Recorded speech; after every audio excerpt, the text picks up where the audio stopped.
Mr. Speaker, that minister has said that parliamentary committee hearings to listen to Canadians are a, quote, expensive circus. So I asked the Prime Minister, it's the Prime Minister who just said, word for word in this House, that he wants members on both sides to go out and listen to Canadians. Why is he talking out of both sides of his mouth? On one side he says to listen to Canadians, on another side he stands this lightweight to give his answers for him.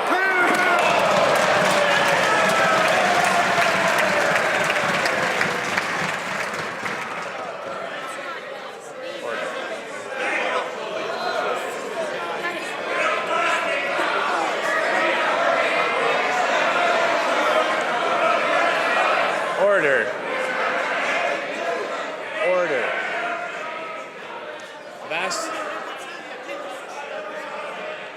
I've asked honourable members before, and I'll do so again, not to make personal characterizations of our colleagues. I see is the Honourable Minister rising to answer?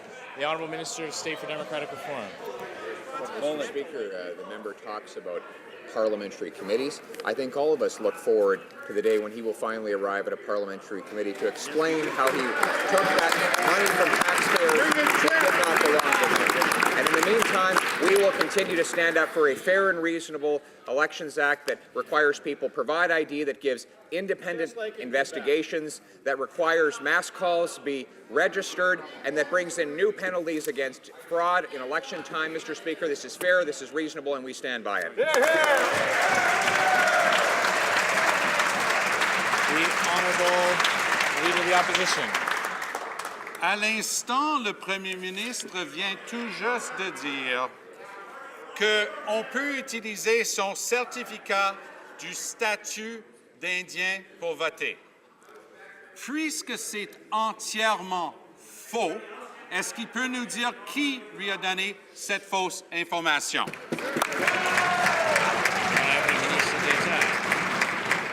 Speaker, there are 39 different forms of identification that Elections Canada authorizes so that people can establish their status as an eligible voter. One of them is a certificate of an Indian status card. That is the 6th on the list. There is also an attestation of residence, issued by a responsible authority of a First Nations band or reserve. Those are lots of options, Mr. Speaker. The Honourable Leader of the Opposition. Actually, Mr. Speaker, contrary to what the Prime Minister just said, the address does not appear on that card, and most of the people in question do not even possess one. Does the Prime Minister understand that even if you have a social insurance card, a credit card, a health insurance card, a birth certificate, and a passport, you still cannot vote because the address is on none of those?